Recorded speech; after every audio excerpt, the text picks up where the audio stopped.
Olá, vamos então agora dar sequência na série interpretando o Apocalipse de João com o versículo 4, capítulo 1, versículo 4. Então vamos para o texto sagrado. João às 7 igrejas que estão na Ásia. A vós, graça e paz da parte daquele que é, daquele que era e daquele que vem, da parte dos 7 espíritos que estão diante do seu trono. Então, vamos ver aí os comentários, né? Começando pelo comentário de Cesário de Arles. Foi um monge aí, se tornou bispo de Arles, escreveu as regras monásticas, né? Para regras monásticas masculinas e femininas. Então vamos ver aí o comentário dele no versículo 4. Ásia significa elevado, pelo qual a raça humana é indicada. Essas 7 igrejas e os candelabros devem ser considerados seriamente, porque são as 7 bênçãos da graça que é dada por Deus por meio de Jesus Cristo, nosso Senhor, a nós da raça humana que cremos, pois Ele mesmo prometeu enviar-nos o Espírito Paráclito do céu, que também enviou aos apóstolos que eram vistos na Ásia, isto é, no mundo orgulhoso, onde também deu a sétupla graça às 7 igrejas que enviou para nós, através de seu servo João. Bom, então, é um comentário muito interessante, né? Ele vai buscar a interpretação e no significado da palavra Ásia, né? Então ele vai falar que significa elevado, e ele vai entender como sendo, então, ou seja, para a Ásia, para a humanidade, para a raça humana, né? Que é elevada. Pelo menos é o desejo de Deus, né? Que sejamos elevados. E aí ele vai entender como sendo 7 bênçãos da graça, né? Lá embaixo ele fala, né? Deu a sétupla graça às 7 igrejas, né? Então é uma sétupla graça, né? Destinada, ou seja, uma graça completa que vem de Deus para nós. E ele ainda fala aqui, né? Ele cita Deus por meio de Jesus Cristo, né? Dada por Deus por meio de Jesus Cristo, nosso Senhor. Então ele também destaca nessa hierarquia que a gente já apresentou no versículo 1, né? No vídeo anterior. Então vamos para o próximo comentário, que é do André de Cesareia. Foi bispo aí de Cesareia. E a principal obra dele é justamente, né, o comentário ao livro de Apocalipse. Então vamos ver aí o que ele fala. Embora haja muitas igrejas em todos os lugares, ele escreveu apenas para 7, pois através do número 7 ele indica o mistério da igreja que existe em toda parte e que corresponde à vida presente, na qual há um período de 7 dias. E, portanto, ele faz menção de 7 anjos e 7 igrejas, às quais ele diz: graça a vocês e paz da divindade trihipostática. Por meio da frase, quem é indicado o Pai, que falou a Moisés, eu sou quem sou. Por meio da frase, quem era, o Verbo é indicado, aquele que estava no princípio com Deus. E por meio da frase, quem há de vir, é indicado o Paráclito, que sempre visita os filhos da igreja no santo batismo, mas virá com mais perfeição e clareza na era por vir. É possível reconhecer nos 7 espíritos os 7 anjos que receberam o governo das igrejas. Estes não são contados com a mais divina e real Trindade, mas são mencionados junto com ela como servos, assim como o apóstolo divino diz: eu vos testifico perante Deus e os anjos eleitos. Essas frases podem ser entendidas também de outra maneira. A frase quem é, quem era e quem há de vir pode significar o Pai, que envolve em si o princípio, o meio e o fim de todas as coisas. Olha, é um comentário muito interessante também aí do André de Cesareia, né? E, então ele vai falar ainda do número 7, né, que ele também vai indicar aí no número 7 esse sentido de completeza, né? É a igreja que existe em toda parte, né? 7 igrejas, as igrejas de toda parte e de todo tempo.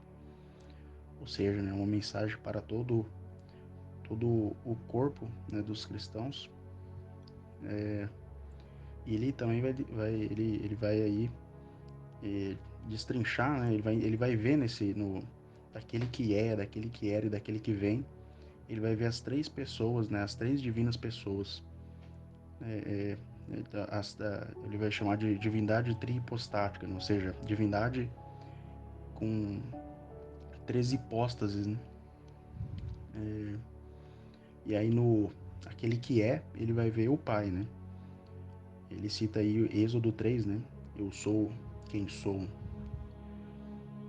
No quem era, ele vai ver o verbo, né? E aí a gente pode citar João 1:1, né? E aí quem há de vir, ele indica o Espírito Santo. Ele vê, né? Ele vê aí a indicação do Espírito Santo. Então aí é uma observação muito interessante. E mesmo assim, né, ele ainda abre margem para uma segunda interpretação, em que esses três, né, quem é, quem era e quem há de vir, representam somente o Pai, pois o Pai gera o Filho, né, e inspira o Espírito Santo, e portanto ele é o princípio. Ele é o princípio, se você considerar o Filho como sendo o princípio, né, o princípio da criação, junto com o Pai, então o Pai é o princípio do princípio, né? Então, de fato, a frase por si só se aplica somente ao Pai também. Muito interessante. Bom, então vamos para o próximo, que é o Apríngio de Beja. Foi o bispo aí de Beja, e também apresentou aí a sua interpretação, né, do livro do Apocalipse. Ele escreve: qual é a importância do povo da Ásia, que só ele merece receber a revelação apostólica? Há um mistério no número e um sacramento em nome da região. Primeiro, vamos discutir o significado do número, porque tanto o número 6 quanto o número 7 são sempre usados na lei com um significado místico, porque Deus fez o céu e a terra em 6 dias. No sétimo dia, ele descansou de suas obras. O número 7, portanto, significa o período da vida presente, de modo que o apóstolo não está simplesmente escrevendo para 7 igrejas e para o mundo na qual ele estava então presente, mas é entendido que ele está dando esses escritos para todas as futuras idades, até a consumação do mundo. Portanto, ele menciona o número da maneira mais sagrada e dá o nome de Ásia, que significa elevado ou caminhando, indicando aquela pátria celestial que chamamos de Igreja Católica. E aí, parênteses meus, né? Igreja Universal. Pois, exaltada pelo Senhor e sempre se movendo em direção às coisas que são de cima, é a igreja que avança por exercícios espirituais e está sempre desejosa das coisas do céu. Muito interessante também, ele vai mais uma vez trazer esse sentido aí do número 7 e também o significado da palavra Ásia, né? E ele traz um significado a mais, que é o de caminhando, né? Então, a Ásia significa elevado, né? E caminhando também significa, a gente pode ver aí a raça humana, né, no caminhando, porque, de certa forma, né, a raça humana, segundo o desejo de Deus, ela caminha em direção à beatitude, né, em direção a Deus em si. Então, também um comentário muito interessante. Vamos ver aqui o comentário de Ecumênio, né? Ele escreve: os 7 espíritos são 7 anjos, No entanto, eles não devem ser considerados como de igual honra ou coeternos com a Santíssima Trindade, de forma alguma, mas como verdadeiros assistentes e servos fiéis, pois o profeta diz a Deus: todas as coisas são teus servos, e entre todas as coisas estão incluídos também os anjos. E em outro lugar ele diz a respeito deles: bendito seja o Senhor, todas as suas hostes, seus ministros que fazem a sua vontade. E o apóstolo usa esta maneira de falar em sua primeira carta a Timóteo: exorto-te diante de Deus, de Jesus Cristo e dos anjos eleitos. E então, quando ele diz, os quais estão diante do seu trono, ele está dando testemunho adicional de sua ordem como servos e ministros, mas de forma alguma a qualquer igualdade em honra. Então, também é um comentário interessante, ele vê nos 7 espíritos, né, que são os 7 espíritos das 7 igrejas, ele vê como 7 sendo 7 anjos, né? E aí ele destaca que ele entendeu aí desse versículo, né? Ele achou importante destacar que esses anjos, eles não devem jamais ser considerados como iguais ou mesmo muito próximos de Deus, né? Da divindade, da Santíssima Trindade. Porque eles não têm natureza de divindade, eles têm natureza de criatura, assim como nós. Então, a gente entende aqui do comentário do Ecumênio, né, que ele destaca, né, que os anjos eles estão muito mais próximos de nós em honra, né, em excelência, do que de Deus. Então é um comentário interessante também. E a tabelinha resumida, né? O Cesário de Arles foi o primeiro comentador que a gente viu. Então vai destacar o significado da palavra Ásia, né? Elevado. E vai trazer aí, né, entender esse número 7 como uma sétupla graça, né, destinada às 7 igrejas e que Deus nos enviou através de João.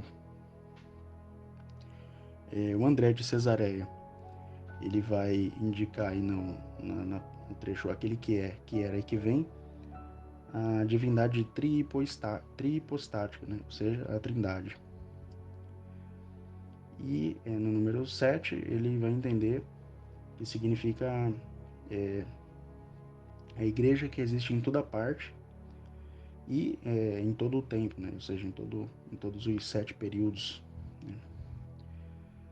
Né? E aí o Aprenjo de Beja, né, vai também trazer o significado da palavra Ásia como elevado ou caminhando, né? Ou seja, elevado e caminhando para a pátria celestial, né? Que é elevada. E também vai destacar aí, né, o número 7 como significando aí a vida presente, né? As 7 eras aí da criação de Deus. E por fim, o Ecumênio, ele vai trazer aí ele vai entender o 7 como os 7 espíritos ou 7 anjos, né, das 7 igrejas, e vai destacar, né, que que os anjos são criaturas, né, que não têm essência de criador. Então era isso, e espero que tenha sido proveitoso esse estudo e que a graça do nosso Senhor Jesus Cristo esteja com todos. Obrigado.